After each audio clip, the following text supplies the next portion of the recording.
goal-oriented person. I've competed in powerlifting and always been super competitive. And then in 2018, I started teaching at Dallas College and all that changed. I started turning my focus outward to helping others. And it's just been, like a blessing to my life. Uh, the universe has rewarded me for doing this. And it's just the thing I love about it is I get to meet a lot of cool people. It's really nice to meet people when starting out, trying to help them out. And I encourage anyone to help. Some people think they're too early in their career to help others, but you're never too early. If you started, yesterday, you're a step, ahead of someone that's starting today. So we can always help each other. And along that same lines, one of the things too, if you've been in this field for a while, never downplay someone that's younger or less experienced, because when I was teaching at Dallas College, I had students that were coming in. So I'd been a pen tester for a while, and they would come in and they're new. So they're finding new tools and new resources. And I learned a lot of good information for them. So never underestimate someone, even if they don't work in that field, they're doing research. Always take someone serious and try to help others. So a little bit about my background. I'm currently the ex-IoT evangelist at Phosphorus, and X stands for Extended IoT, including operational technology, medical devices, all that, the full gamut of connected devices. So evangelism is part of my role, and this is kind of something that's evolved over the careers, and part of it is my love to speak and teach and help others. So I'm a former cyber offensive security professional and instructor. I still continue to teach workshops at conferences. This week I helped Plex Track, one of my sponsors, teach a pen test report writing workshop. But I still continue to teach at conferences. I was teaching at Dallas College, teaching pen testing, web app pen testing. But once the pandemic hit, the courses were all online, and people just aren't as interested to study sometimes online. So it just got to where it wasn't fun. I'd rather teach people for free than get paid to teach people that don't want to learn. So I'm also the concept creator and co-author of the Pentester Blueprint, which is the inspiration for this talk. This is an evolution of that talk, one that kind of evolved over the years to add more career related topics and things I've learned since then. Some of my opinions on things have kind of evolved since writing this book. So this was a lecture that I gave in my class each semester, which started like in January of 2018. And by November 2018, I gave it as a conference talk for the first time. I was in the Tribe of Hackers Red Team book, and Wylie Publishing asked me if I had any ideas for books, and I thought this would be great. And one of the things that I liked about the book is I'm able to reach people that otherwise are not going to be at conferences like this. They don't listen to my podcast. There's no way they'd ever meet me, but you can go in a bookstore or a library and find books. So it's a way for people to connect. And so that's one of the reasons I wanted to do that. So I'm the host of the Phillip Wylie Show in Simply Offensive. So I just started with Gerald over on Simply Offensive recently. And one of the reasons I did that is the community he's got. The Simply Cyber community is pretty amazing. So if you haven't got to meet some of those people, please do. And you'll see why people are members of that Discord and part of that community. And so I like to share this slide at the beginning. This was always, I've gotten where I used to just share this in career talks, but I share this in any conference talk because it's to motivate people. Because when I graduated high school, I didn't take high school seriously. So I graduated with a C or C minus average. And when I took my college entrance exams, they weren't high enough to get me into the university that was there in my hometown of Denton, Texas.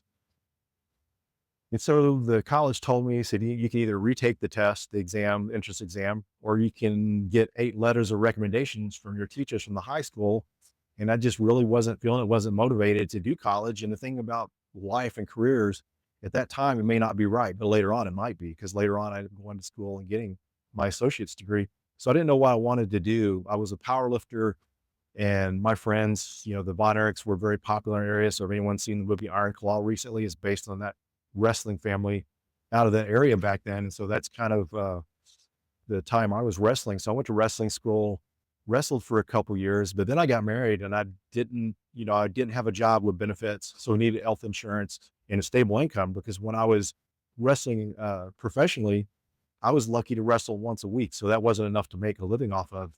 When I quit wrestling, we were being paid $25 a match, and usually you only got to wrestle one match. And this is back in the late 80s. So, once you figure gas in, which wasn't a ton, you're still not making much money. And if you got injured, there was no kind of hospital coverage, no kind of medical coverage. So you're on your own if you got injured. Fortunately, I never had to go to the hospital. So I got married, and I needed to find another career, and I'd worked all sorts of things. And one of the things too is one of the things I want to share. So don't let this bother you. If you work in certain areas and you don't like it, it doesn't mean you're lazy, you're not worthy. Because one of the things I found is so many jobs I didn't like. I worked in manual labor, I put up fences, I roofed houses. Power to you. I worked with a guy, one of my buddies at the gym, got me a job roofing and I almost fell off the roof twice in a week. And he kind of encouraged me because back then I was a bigger guy, about 2 feet. And he said, yeah, I think you should find another career, which was fine. I hated the job.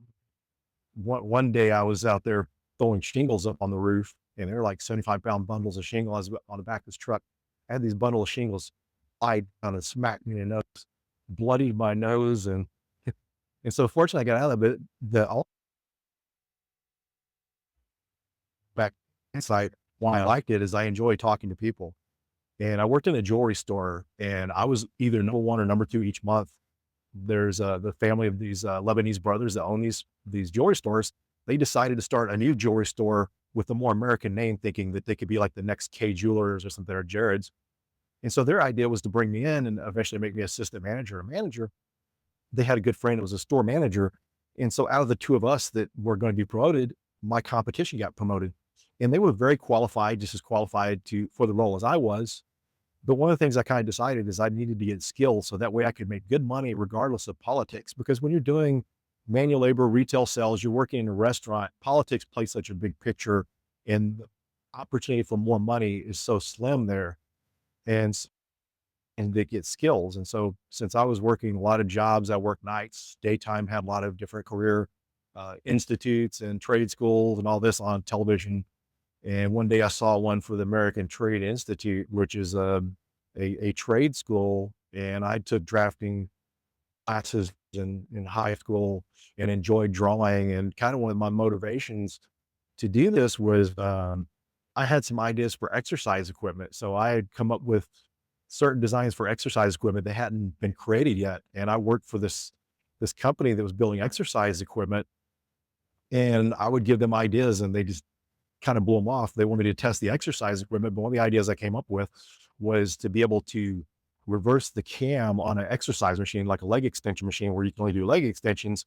You can reverse it, lock it, and then you could do leg curls. So I came up with this idea, and the main engineer and designer, he said, yeah, no one's going to want that. They're not going to have to switch back and forth between pieces of equipment, but people have home gyms, they don't have room for all that stuff. But he kind of blew me off. But part of my motivation for going to trade school was I wanted to get out and design exercise equipment. I wanted to work for a company doing that.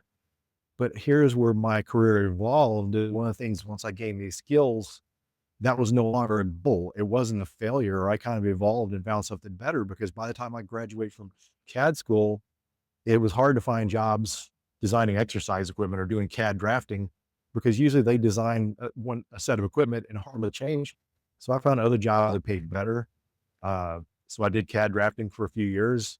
And when I went to CAD drafting school, my skills were the worst on computers. This was like in 93 to 94. Everyone else could do circle. At home, we had a home computer. And back before the internet, you had like Prodigy online services. You could play games and stuff. I could start that up and play a video game. That was it. And so when I went to this trade school, I picked up these computer skills, learned how to type. By the time I got out in the industry, my computer skills were better than my peers that were doing AutoCAD. Windows 95 was new at the time, and we had a Novell network, and I was able to get the computers to print on the Novell network, whereas the IT people couldn't.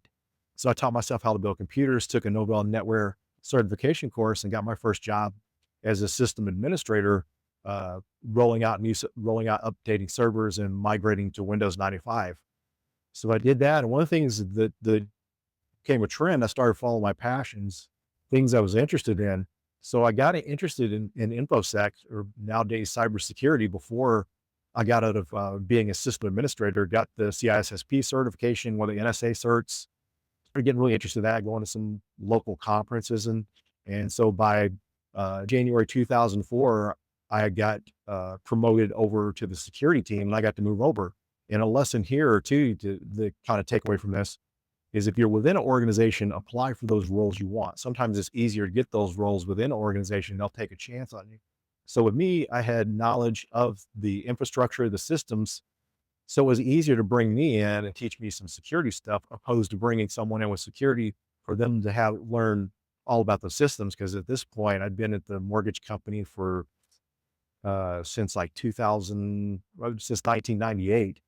And so, I had a lot of knowledge of the systems and stuff. So I got moved into security. And so the company hired a new CISO, and I got to move over to application and security. This is where I found out about pen testing. I was managing our third party pen tests. And then in 2014, I got left off and I applied for a job as a pen tester. I didn't have all the skills I needed. And then another lesson was I didn't have all the skills needed for that role. I'd run vulnerability scanners. I had application security experience. The biggest thing that helped me out of all the, and so I applied with this company, and the hiring manager liked that I did a lot of self-learning. That one of the things he always taught us to do, encouraging us to take pen testing courses, he was telling us build something, because you learn how to build stuff and you learn how it works, and it's gonna be a lot easier to secure it, or assess the security of those systems. And so I did that. And so, it's just been, like I said, I've kind of followed my passions along the way, and my career's even moved a little bit more. Nowadays, what I'm currently doing is I'm doing more evangelist stuff. So it leverages my love to speak publicly and teach, and also the podcasting. This stuff has helped me evolve my career. And I'll get into some personal branding stuff and career stuff further off into this presentation. But one of the things it's done for me to make the amount of money that I'm doing what I'm doing, I would have to be a really highly skilled pen tester. And when you do something for so long, it gets just so hard to continue to grind away and keep getting better, keep learning new stuff. And I've been able to leverage things that I'm better at, speaking, public speaking and teaching, networking with people. These are skills, content creation. And these are skills I've developed over the years, things that were just kind of hobbies. I was a Bug Crowd ambassador, and they asked me to do a webinar series that got me interested in podcasting. So that gave me the belief in myself that I could do it and experience. So all these things kind of helped me, but these other things were kind of side things that are helping me in my role today. And so this is a slide I used to share with my students each semester, because, you want to make sure you have permission to hack into stuff, because you can get in trouble. And if you get a criminal record, it's hard to work in IT or security or any of that. I've had, gym friends that got into legal problems that were software developers, and they have a real hard time finding jobs. And the reason I bring this up is because with hacking, you gain that skill, and it's easy to, cross the line and do something you shouldn't. And it could be just purely out of curiosity, but there's lots of different, purpose vulnerable systems out there and labs online, like Hack the Box, out there that you can use to learn how to hack without putting yourself at risk. And once you get into the pen testing and stuff, you want to make sure you have written. You can, someone may talk about, someone says, yeah, Voltaire originally said this quote. So okay, put that in, reverse that. And somewhere down the line, it came from somewhere else, but right, but anyway, you get the point. Maybe not posting pictures of your family and stuff, because you want to keep that private, but there's a good way to practice good AppSec and still build a brand, because it's done amazing things for me. And just to kind of show where my story, my brand built it from the, doing influencer stuff and all that. Back in 2018, I became a Bug Crowd ambassador. So when I came to Defcon, my very first Defcon, I had 2,500 Twitter followers and 2,000 LinkedIn followers. And now I've got almost, if I look at my LinkedIn now, I've probably got 59,000 LinkedIn followers and almost 52,000 Twitter followers, 35,700 Instagram followers. And so all this stuff makes a difference. People will find you in different places. And even like TikTok, I started doing TikTok because I was able to take my videos and cut it up into shorts. And I get like 5,000 or 8,000 views on TikTok. So it's good to kind of diversify and don't neglect the in-person piece. That's very important. So kind of cover. So with the professional networking, you got the conferences, but also make sure to leverage your OWASP groups, Blacks in Security. They're here. Check out their booth. SquadCon, Black Girls Hack, one of that, your OWASP chapters, your different college security clubs. Because when you join these things, if you're in these college security clubs, the people there, you may be able to help each other out in the future, get jobs. So networking is pretty major. And then also online communities like Discord, like the NoobVillage Discord. Black Hills has a good Discord channel, as well as Simply Cyber has one of the best. One of the reasons I joined Simply Cyber was because of their community, as well as like Slack and Reddit. Some of the things, if you want to write, one of the platforms I recommend nowadays is Substack. I used to recommend Medium, but Substack has that social element. Medium's kind of dying off, but Substack, you can do some newsletters. It's a good way to connect with other people and network. And then like LinkedIn and Twitter and any other, just like I said, the diversify, but the main thing is social media platforms is prioritize LinkedIn, but don't write off the other platforms. Because one of the things I was always working on both LinkedIn and Twitter, but I guess my social media that I'm proudest of is my Instagram, because my Instagram's not that old and 35,700 followers. And I did that relatively quick, which really kind of surprised me, because my Twitter or X profile took a lot longer to get to where I was at on that. So job hunting tips, make sure to prepare for your interviews. So if you're interviewing for any pen testing job, go over the OWASP top 10, because they're always going to ask you, those are certain vulnerabilities. They're the top 10 web application security vulnerabilities. At that time, people are always going to ask you about SQL injection, the different types, cross-site scripting. So just understand that goes a long way. And also check out Tiberius's, so this is a URL you want to get here. So Tiberius.com, he came up with interview questions geared towards AppSec. This is like a whole questions that people asked him on Twitter. He was answered, and he's got together this database of questions.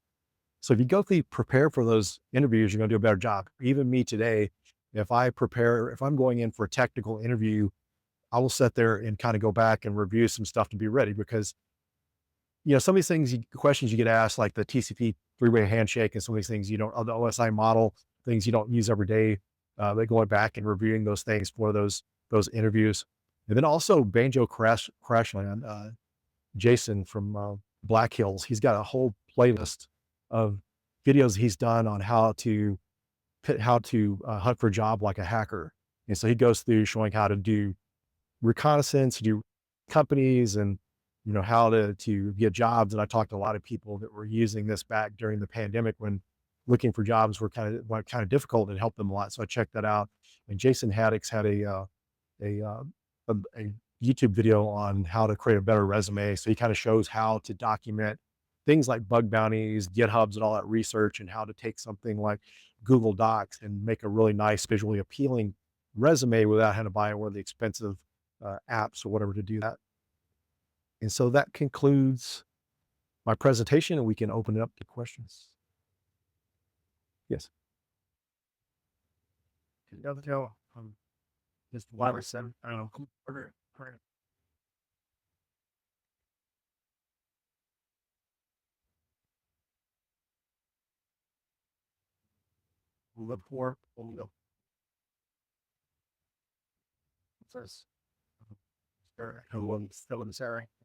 Yeah. Take advantage of that opportunity, because and then anytime you can get people to review your resumes. Some of these conferences have resume review village or areas and stuff like that. So take advantage of that. And the thing is and one of the things, goes back to mentoring too. One of the things I say, if you're going out and try to get a mentor, don't just find this one mentor that's going to be end all be all. Have like a group of mentors, because that way everyone's got different experiences. Some of it resonates different, and you can always learn something different from each person. Because when I do mentoring, I'll usually answer questions to people, but I do we'll have a call or two. I give them takeaways and help them get started. And then later up, like LinkedIn messaging platform, follow up with that anytime they need help, go back and do that. But one thing is, I try to give them enough to get them started. And for me, I like to work with multiple people and not just be working one person 6 months or a year, just try to help as many people as I can. Like I said, try to find, numerous mentors, reach out to people. If you're connecting with someone on LinkedIn, if you're sending a message to someone that's really high profile, that's got a lot of followers, like a Jason Haddix or Tiberius or someone like that, if you're reaching out to them, have some context. Don't just say hi. You see those, we've all get those messages. Just introduce yourself.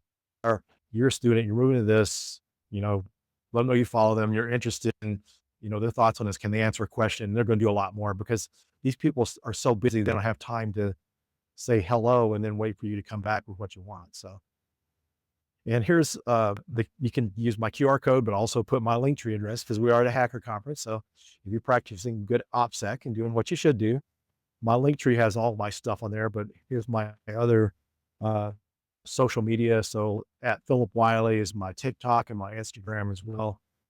And feel free to connect with me, because I'm always happy to answer any questions, have a call, or answer any questions you may have through Messenger or whatever. So.